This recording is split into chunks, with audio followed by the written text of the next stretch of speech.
starting out, as a young business owner, you really don't know what you don't know. So it's kind of interesting to see what you do learn along the way, but ask a lot of questions. That's the one thing I can say is that really there is no dumb question. That is truth. You look anywhere you can for advice, but sometimes it's already within yourself. You just need someone else to kind of recognize it for you.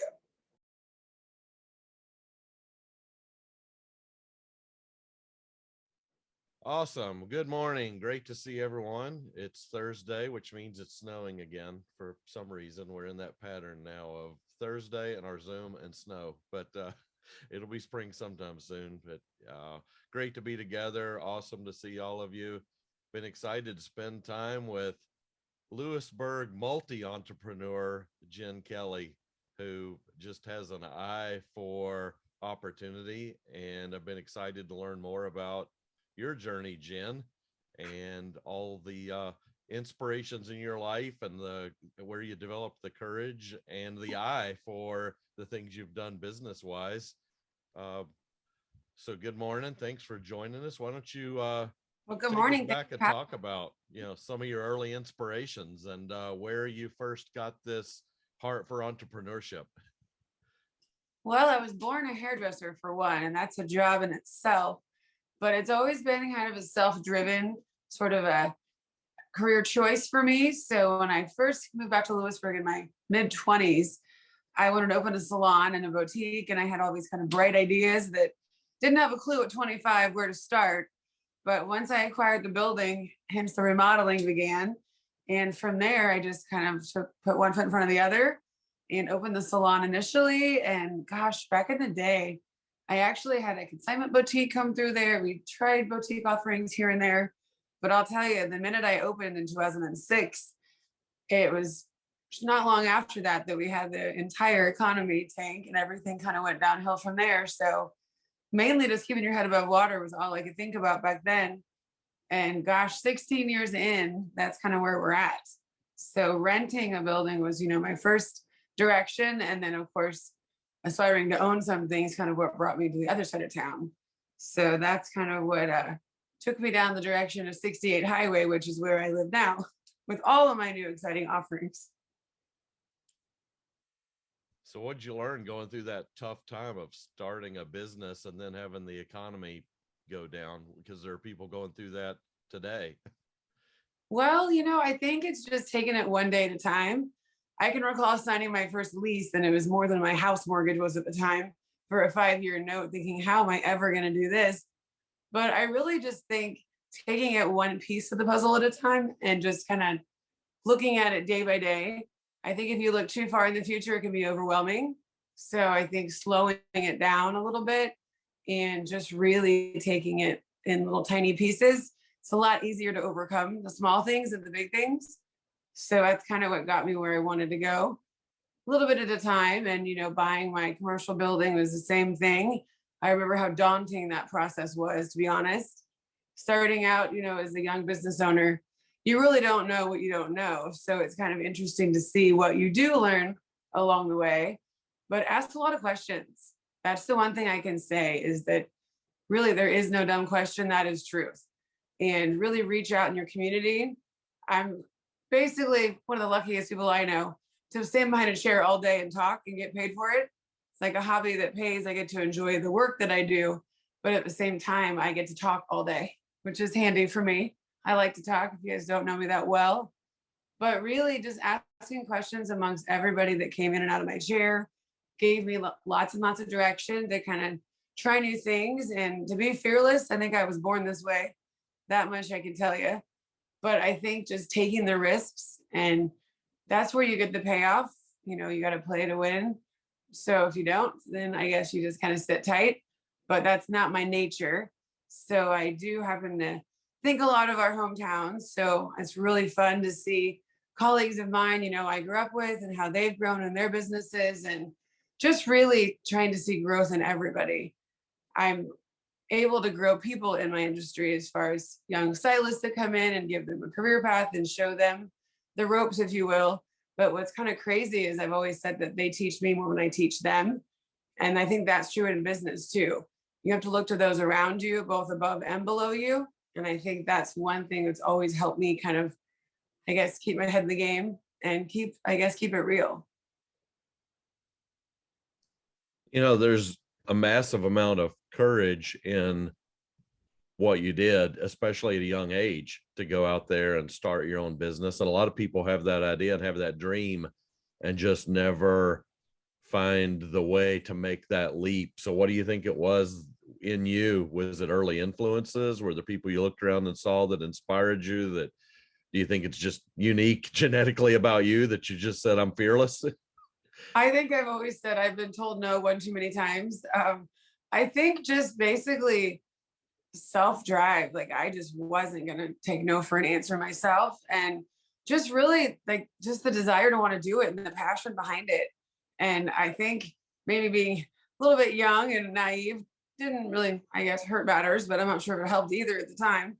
But really just taking that leap was something that I just didn't have a choice not to.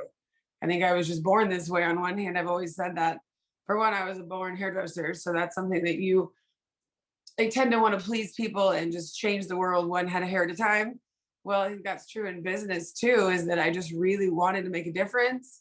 And I really wanted to be somebody and do something different in life. And I had a lot of challenges growing up, and I wasn't the best student on the planet, we'll just say that. So the fact that I'm in education now is kind of comical to me.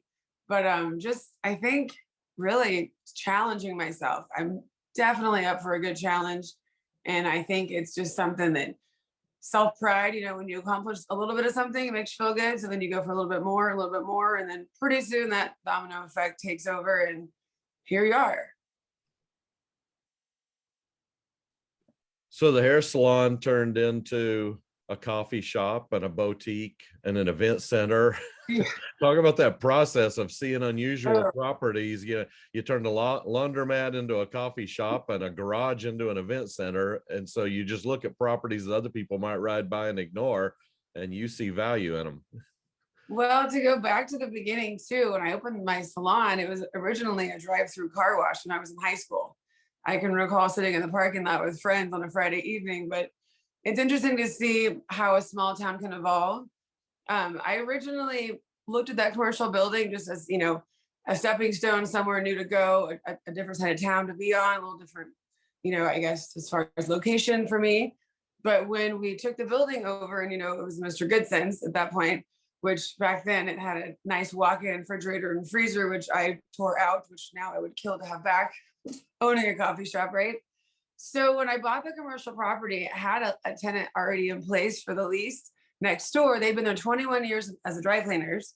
So for me, it was kind of a smart business choice to step into a building that had a little bit of potential and hopefully not a lot of remodeling.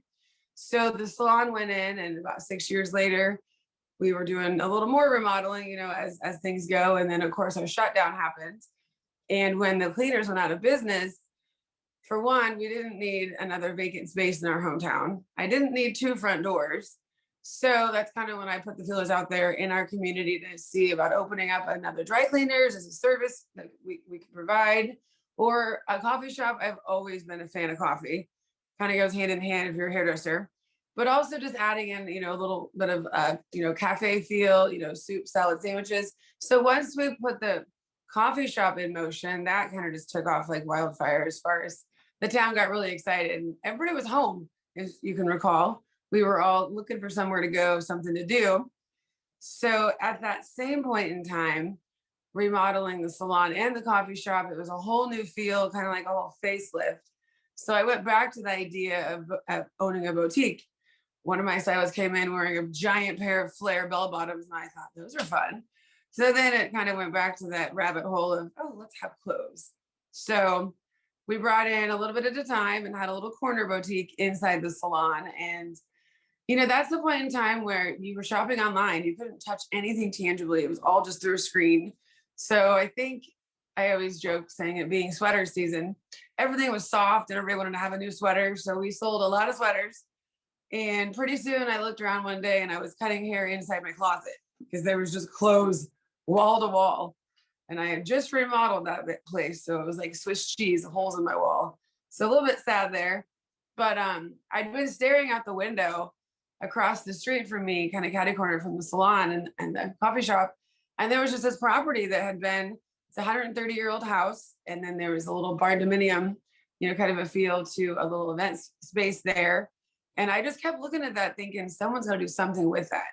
Right when you pull in our hometown, there's so much going on. And then there's also these kind of voids and, your eye candy when you pull into town. So I just kind of had this little idea of throwing the boutique inside the house, and that would be a good fit. It had been a boutique before a few different times, and I think it was just kind of a unique little place.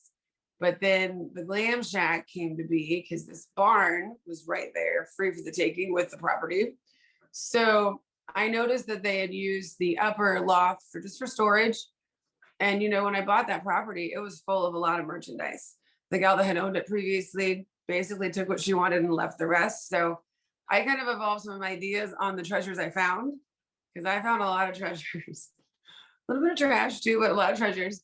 But taking that loft and making it a unique space for all types of like group sleeping or just overflow kind of gave us the idea to do lots of different things. So the event space is, fun to host things, paint and wine parties. I think one of my favorites is a class for mixology that they had put on this past year for serving cocktails and learning different fun techniques on that. But doing our third Fridays came about soon after that. It's a whole nother topic. But anyways, I think just looking at a space and trying to decide what it could be is like, the options are endless. So talk about Third Fridays, because that's really kind of a little incubator for other entrepreneurs, isn't it? So Third Fridays is basically a network of business owners, be them small, in-home businesses, or if you have a storefront. It just basically was trying to get an organized fashion to shout out all the businesses here on the south side of the city. So Miami County, Lewisburg, you name it, we're trying to kind of reach out big. You guys may be familiar with First Fridays downtown. That started with just one business owner and it kind of grew. So that's basically where it starts. The fee to join it monthly is $25. Basically, I come around and just do a mini commercial for your business. Some email me, specs on what they want me to say. A lot of business owners are really, really shy to promote themselves, and it takes a voice to be heard. So I don't know, secretly I wanted to be like a news anchor someday in my other life, but I don't have too much of a problem going out and speaking about people's businesses and walking in and showcasing things. And so Third Fridays in the countryside is something that storefront business owners experience in-home or in-house, we'll say. But those that don't have a storefront, we open up the Glam Shack to bring them together and let them showcase their merchandise and hopefully network off one another. There's a few businesses that have really big followings that I think can be a bigger voice for some of those that are still growing and don't have a voice or have a smaller voice. So that's one thing that I just really enjoy. And it's been really fun. It started out, I guess, a couple of years ago on a small business Saturday. I drove around and I remember sitting at the pharmacy drive-through at Kevin and Cassie's hometown pharmacy, feel where I thought, why not buy a gift card? It's Christmas. Give the gift of good health. And that's kind of where it started. Just shouting out things you could do to shop in our hometown and then showcasing what's right under our noses. I feel like people are touristy when they want to travel. But if you ever were a tourist in your own hometown, there's a lot we're overlooking. So, antiques, boutiques, the wineries, all that fun stuff. People will travel a long ways to get here, kind of that destination feel. But when you live here and you don't take the time to slow down, I'm not sure the last time you went and sat at beside one and had a donut. Not many of us have. You might get it to go because it's your favorite, but you may not take the time to wander around and see what they have. So I've learned a lot just cruising around each business month to month, just seeing what's new. So that's kind of where that whole idea went. So hopefully it'll keep growing. Drew made a comment on here about it's awesome seeing people have a passion for their community. You can tell you've woven that passion for your community into your business and into helping other businesses. What cultivated that within you, and how do you tie that sense of community into all you do? Well, I always say it's always funner with friends. So it's lonely at the top by yourself to own a business and not have anyone to share it with. I think is something that, I definitely never wanted to see that happen for myself. And I think a lot of it is my industry is just such a social place to be. And, I got involved really young in, some of the Chamber of Commerce things and Rotary. And I can recall, for one, being terrified, really terrified, hated public speaking. I will tell any of you that are afraid of that, it is a learned trait that you can come up with. Just keep at it, keep trying. But that being said, I think the more comfortable I got, the easier it became. But I'll tell you, you have to get uncomfortable to get comfortable. And that's one thing that I did force myself to do. But just seeing other people grow and networking, I feel like, that whole strength in numbers thing, we can do so much more together than we can on our own. And it's just exciting. I think each time I meet someone that owns a business, they're so excited to tell you all about it. Doesn't matter what it is, and it may or may not even interest you. But if you just listen to what they have to say, sometimes, that whole thing, just being open-minded. I like this whole lesson thing. When you said the word lesson, someone starts to listen. So if you think of that, each and every day is an adventure. And when you slow down and just pay attention, I feel like so much of us have more to offer than meets the eye. If you've got any questions, type in the chat and we'll get you on to talk to Jen. David here brings up no substitute for energy. You've got tons of energy. Well, when are the bad days? What do you do on the bad days? Oh, I sleep sometimes, occasionally.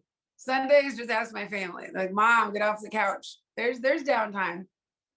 But yeah, definitely am a very high energy person. That's just kind of always been by nature. I mean, I don't ever stop thinking. I laugh. I keep on my nightstand occasionally when I get overwhelmed, like a pad and paper just to write down thoughts and ideas, because it really is never ending. I feel like each and every day I talk to somebody new. It's like, oh, let's do this, let's do that. I think half of my staff is like, don't have any more bright ideas today. And then when I do get stressed, fun fact, I like to rearrange everything. The furniture, it's a good thing. Part of my salon is hardwired in the stations now, because my long-term guests, they would come in for a haircut and my salon would be flipped upside down. So I don't know if that's just something I do for fun or if it's just a way to avoid paperwork. You never know. I just like to rearrange everything.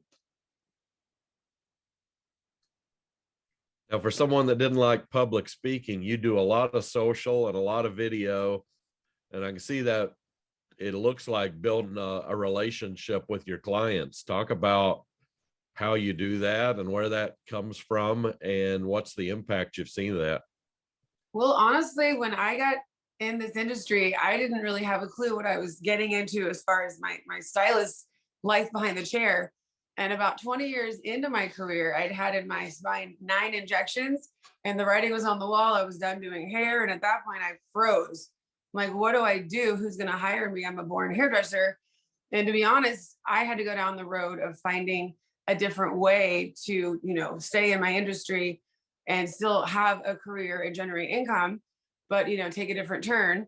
And so that's what brought me down the road of education. And that's where I challenged myself. I mean, I remember flying to Minneapolis with several veteran educator stylists and really just facing my fears. I mean, I had to do like a 5-minute presentation, which felt like, an hour at the time. And then they videotaped me and they made me watch it with my colleagues. And first of all, I got to critique myself, then my colleagues did, then my mentors did. And if I could survive that, I could survive anything. So public speaking, I mean, as a kid, for one, I stuttered a lot and talked super fast. So I had really a tough time getting over some of those things. But once I did it, like I said, just a little bit at a time, I painfully watch all my videos with sound, without, and kind of learn a little bit about how to communicate. But I think just really finding that voice and then realizing, hey, it's not that bad. I can do this. And then, you laugh at yourself, you say something silly or like start to lose your words and you just kind of go back, take a minute, take a breath and go from there. But it's been really enjoyable for me because I see so many owners that just don't know where to start or what to say. And then I'll kind of give them a little coaching advice on, just do a quick little video or, I started going live because it forced me to do it.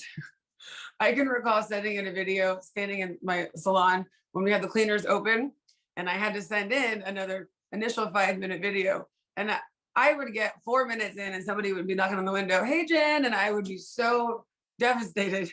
I lost this 4 minutes and it'd start completely over. But I used to do that where I would shoot videos and 70, 80 tries later, I'd keep starting over. So that was the one thing I did was just started going live. So then the big joke came of Gen TV was born because I do a lot of different live videos on a lot of different platforms.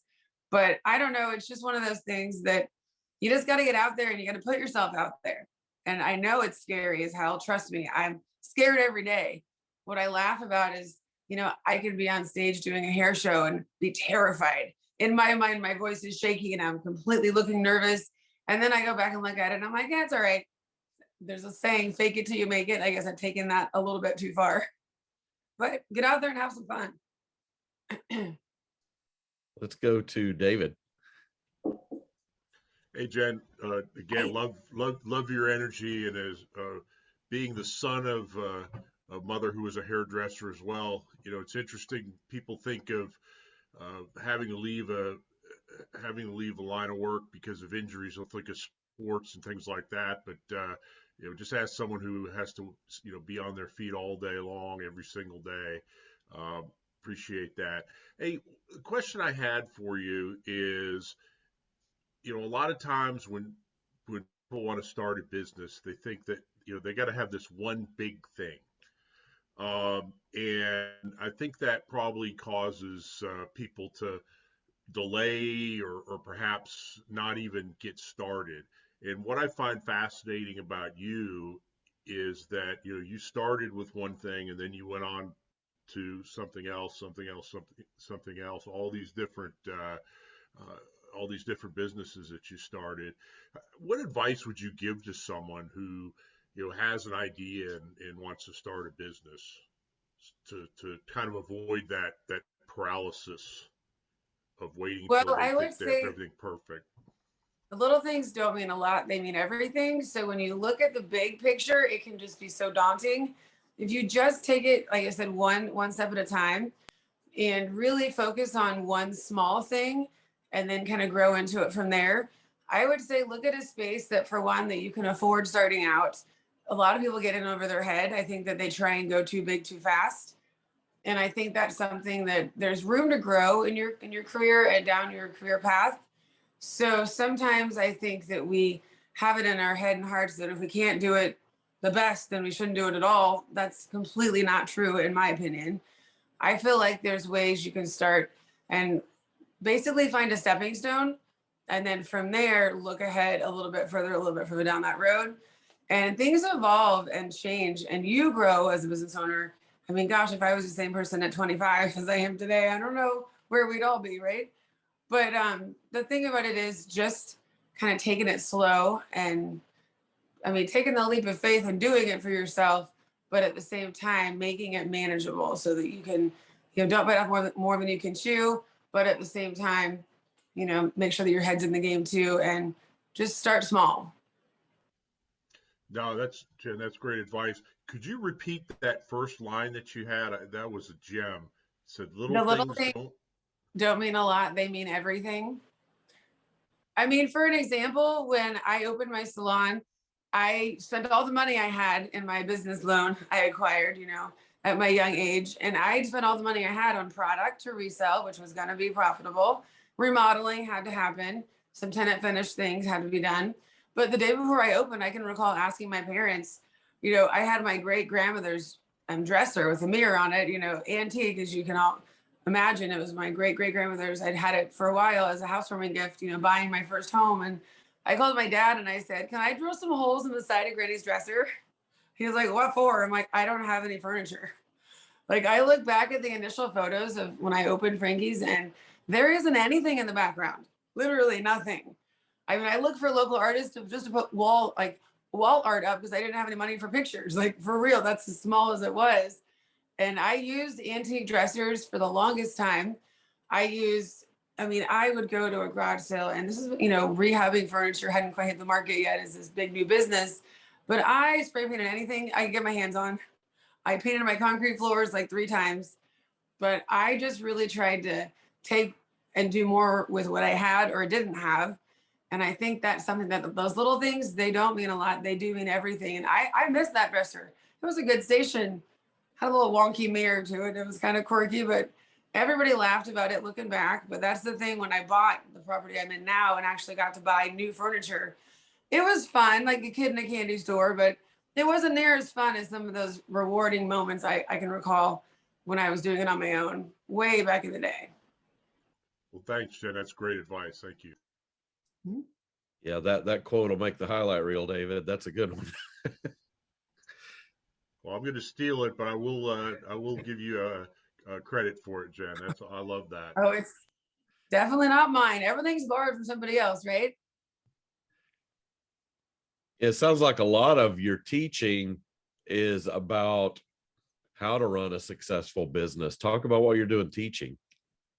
So I work for a hair care company and I travel around. I'm one of their national educators just to teach haircutting as far as, how to place color, how to actually, execute a haircut, but also business. It's one thing. I work with a lot of business owners and I'm in the industry of all women. So women is an interesting, way to be in business. I think it's kind of funny. Sometimes I'll walk into a salon and it's ice cold. I can tell they're not good at sharing their ideas. Everyone's very independent and that's kind of how they want to keep it. But my thing is I love to collaborate. I don't want to compete with somebody. I want to collaborate together and figure out how to make things better. So I get to travel around all over the US. If I wanted to, I try and stay close to home. My life's here. But walking into salons and teaching, entire salon teams, or if I go to a hair show, it could be a bigger platform. I actually get to headline the trade show down in Dallas for our industry here in April coming up. But just teaching business and understanding how to buy in bulk and how to, increase your profit margins, how to look at your menu and see where you can have room for changes and improvement, and just ways I can share what I've learned. And then in that process, I learn a ton. My salon company itself, from hourly employees to commission through, rental opportunities. Basically, I try not to ever lose a good employee because they've ceilinged out where they have nowhere to go. So business wise, it's always been a personal choice for me to continually evolve and ever change. And that's something that I think stylists aren't the greatest at. Tunnel vision is what we always call it. But educating to me, yesterday I was in Omaha at a beauty school and, these are babies that just got in beauty school 5 minutes ago. But then, next week I'll be in a salon with veteran stylists that have been doing hair 30 years. So just being able to share what's trending and fun as far as the technique goes in my industry, that's the hobby side of it. But the business side of it too, for me, is so much more rewarding because people don't know what they don't know until you show them. And we were talking right before this call came on. I think, Randy, you said you have to say something 7 times until they hear it. I think a lesson is taught to you over and over again until you learn it. And that could be as many times as it takes. So that's one thing, is education is something that we all need. And I think that we forget to put ourselves on the list for that. I think we joke about, what's something that we all need to learn and work on is social media. We all need to learn how to Instagram a little bit better and learn how to market ourselves. But if you don't ever take any classes or ask any questions to educate, then I think you're missing out. So either way, just when you're green, you grow, you're ripe, you rot. So always keep your head looking forward. So that's kind of where I like to be. Let's go to Steve.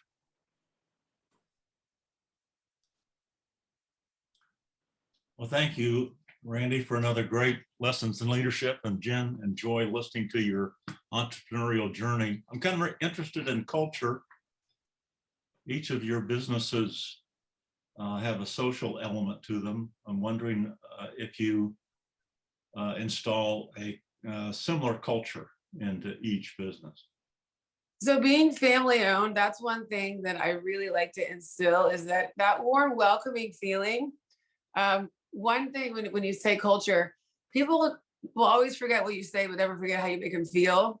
The one thing with these younger kids employ lots and lots of them at different boutiques or different, avenues in my world, the boutique, the coffee shop, whatnot. Just trying to create that warm, welcoming vibe is something that it is a taught thing now. You have to say, hey, say hello, welcome to Frankie's. How are you? Have you been in here before? Give them a tour. That's one thing that I really liked to keep is a hometown feel. I like to engage with other people.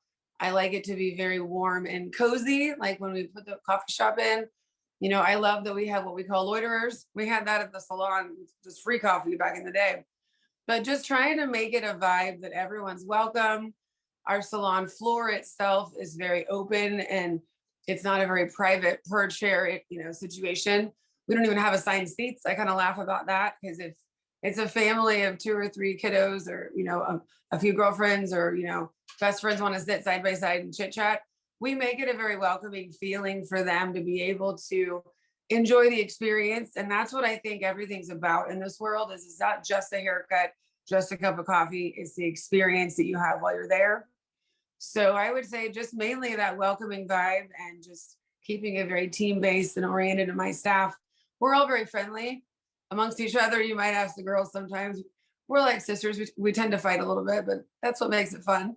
But just keeping that really fun family vibe, I would say. How do you pick a team as far as people that you think fit into that culture you're trying to create? What are the things you look for when you pick a team? Well, one thing I really recommend are shadow days. Invite someone into your world, see how they fit, see how you fit.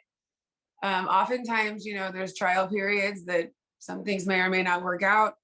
I think as long as someone's coachable, if somebody comes in extremely closed-minded and does not want to give or budge in any way, I mentioned that I had in my spine those 9 injections. So one thing I had to do was find tools that were ergonomically designed differently, so I could be comfortable and safe and happy behind the chair. So I now provide for my stylists all those same types of tools, be it from the shears that we hold, or to cut hair with our scissors, or our blow dryers. And, you know, I was in class just yesterday, and I had students that refused to try a new way, to try something different, because it wasn't what they knew. So they did not want to continue that. So, or even attempt to try that. So they were going to continue doing more of the same. If somebody comes in and looks at my tools and says, "Can I bring my own?" I'm like, you can, but I promise you within a week, you're going to want to use the tools that we're providing, because it's much safer and healthier fit behind the chair. But if, you know, a little while in, they've not conformed or not even opened their mind to try something, usually it doesn't last to be, you know, a very good fit. But yeah, if someone's coachable and willing to learn, that's enough for me.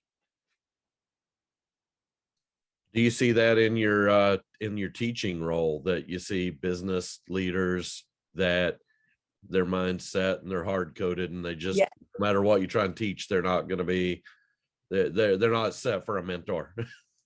Well, and that's so true. And I feel like sometimes people just don't hear the information properly, kind of like that whole, you know, age old thing of repeating lessons until you learn them.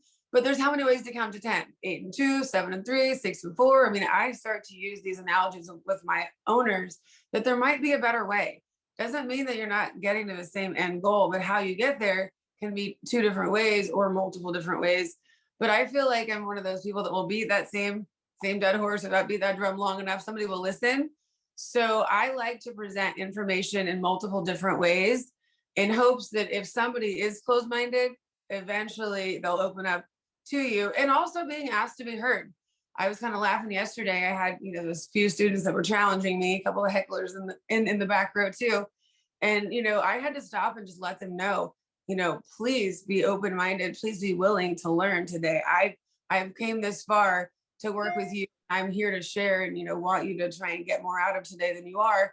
And just asking them to be present and asking permission to let you show them what you know, and just seeing if they're more willing to open up their mind. And I think calling them out on it sometimes is the best thing. I feel like dancing around the elephant in the room that someone's stubborn and closed-minded isn't the way to come about it. To hit it head on and approach it by saying, "Hey, I think there might be a better way. Will you just hear me out?" And ask permission to be heard. And I think that alone, people just respond differently to, because they're not used to it. I think we all by nature hate confrontation. So we just kind of dance around things, and everything's just easier not to, you know, take the hard road. But sometimes when you do, you can get a lot further than you would have otherwise.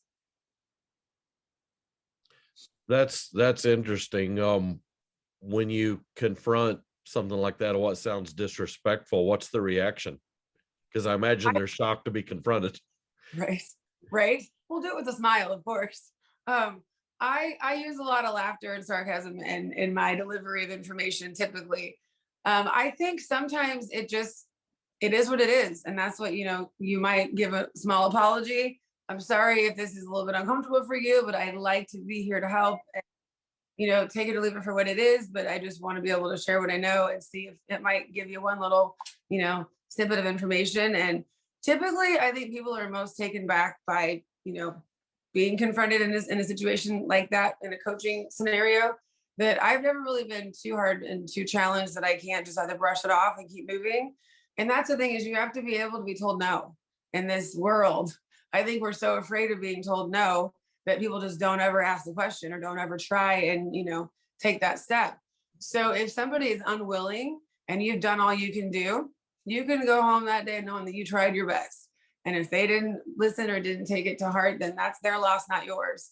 So that's kind of the sad thing, is that, in my life, I've laughed about my age in the business starting out. There's a lot of times I've not been taken serious, and I'm thinking that's your loss, because I have a whole lot more to give in this situation as you've let me. But if it's not the right fit, then it's not the right fit.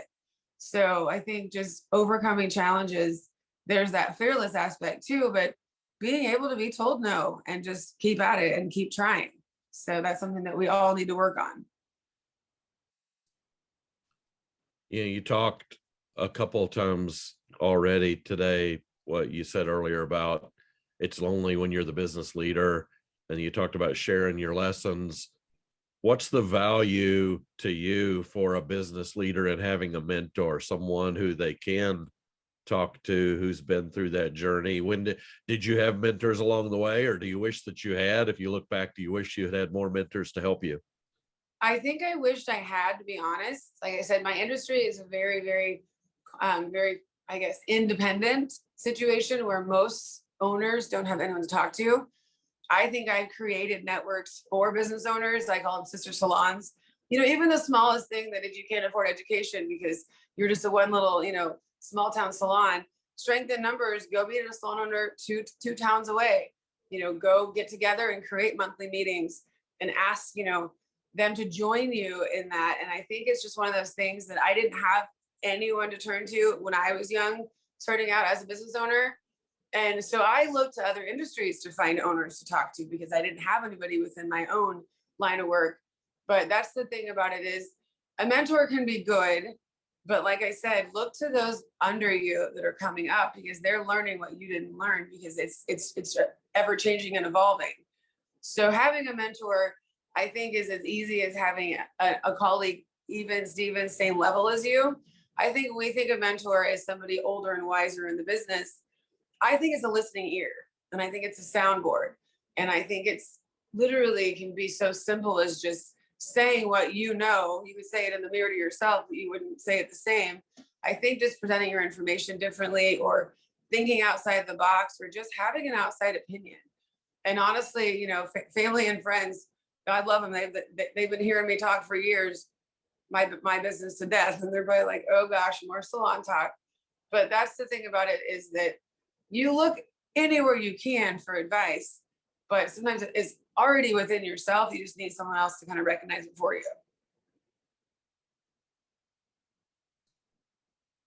So talk a bit about Glam Shack. Folks here in the Kansas City area, if they need an event space, you've got Glam Shack. Talk about what that is. So the Glam Shack is basically, kind of a barn dominium, we say. We've got a lot of plans coming in the future, and it's kind of been evolving day by day.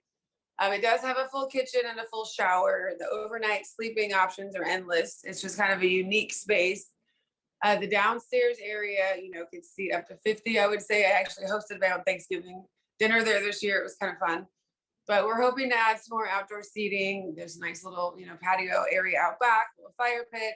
We actually had a small wedding reception there for anybody in the Kansas City area. It's just a fun place to kind of get outside the city. Obviously, we're just hop, skip, and a jump, down the road. But it has a really fun feel to it. It's really great photo opportunities.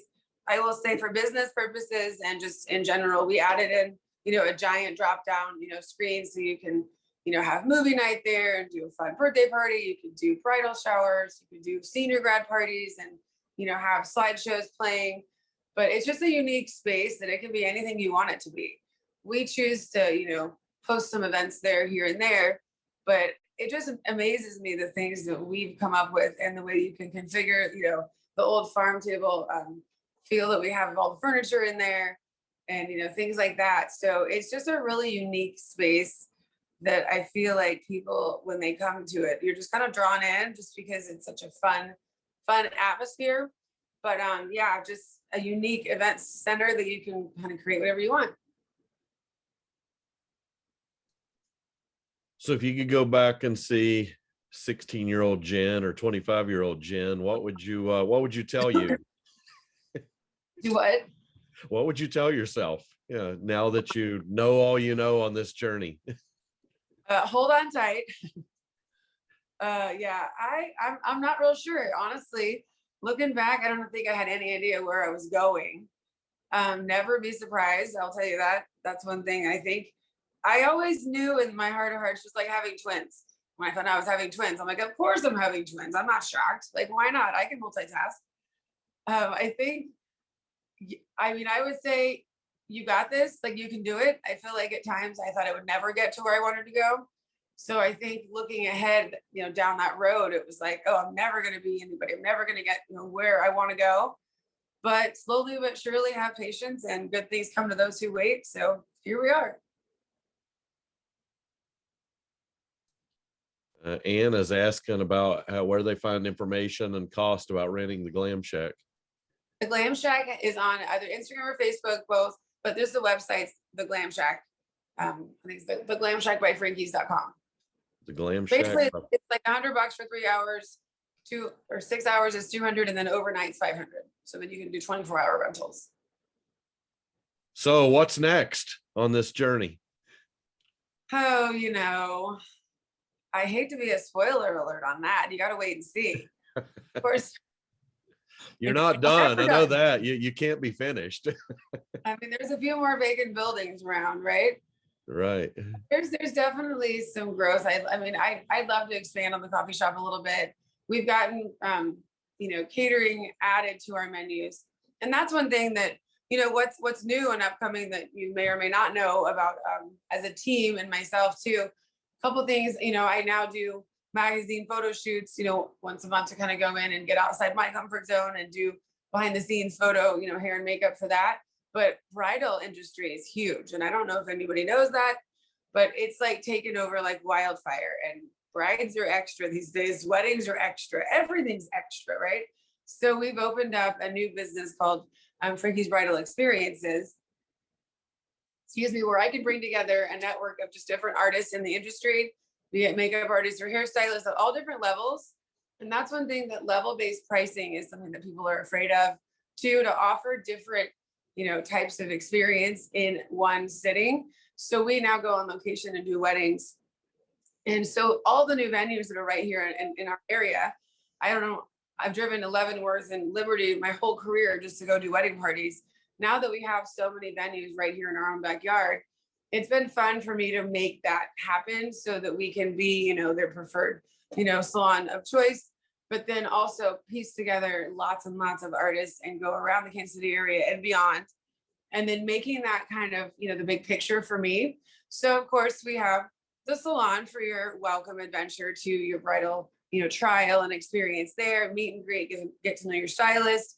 We get to create a team that has a look just for you, given their signature, look that they might offer. Then we offer catering, where we come on location and bring all the, trays, be it mini muffins or bagels or sandwiches. We bring custom coffee orders. We have overflow sleeping at the Glam Shack.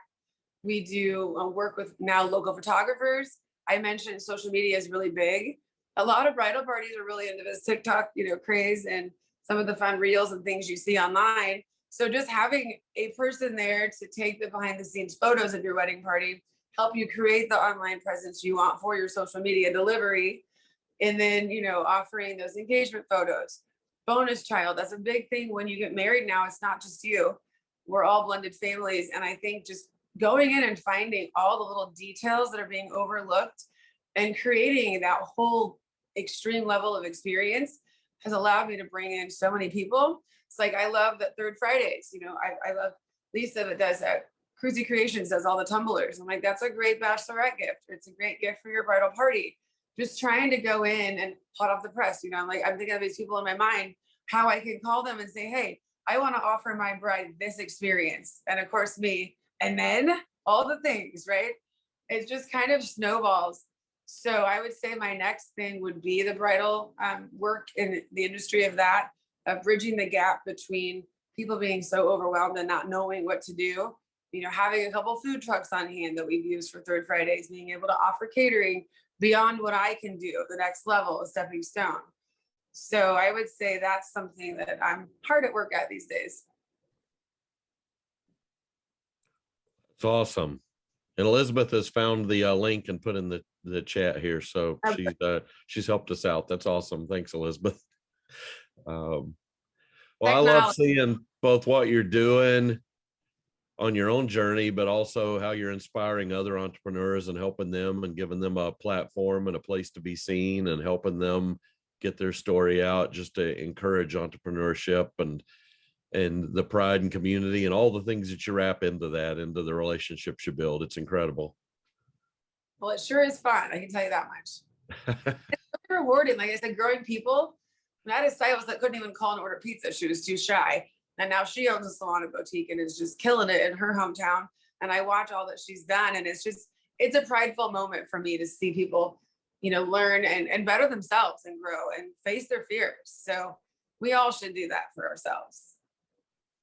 Well, that's awesome. Well, keep it up. Keep teaching and leading others and sharing a little bit of what you've done, because it's making a difference here, and I'm sure all around the country as you travel and teach others. It sure is fun, right? Keep it awesome. up. All of you guys and out. People can see your Gen TV clips on Facebook and Instagram. Yep. Any one of my platforms. I'm out there all the time. Awesome. Well, thanks for joining us, Jen. It was great. Absolutely. Thanks for having me. And any questions, you guys reach out. I'm pretty easy to find. Yeah. You're not shy now. Definitely not. No. Well, have a great week. Everyone enjoy the weekend. It's good to see all of you, and we'll see you again next Thursday. Thanks, guys. Bye, everybody.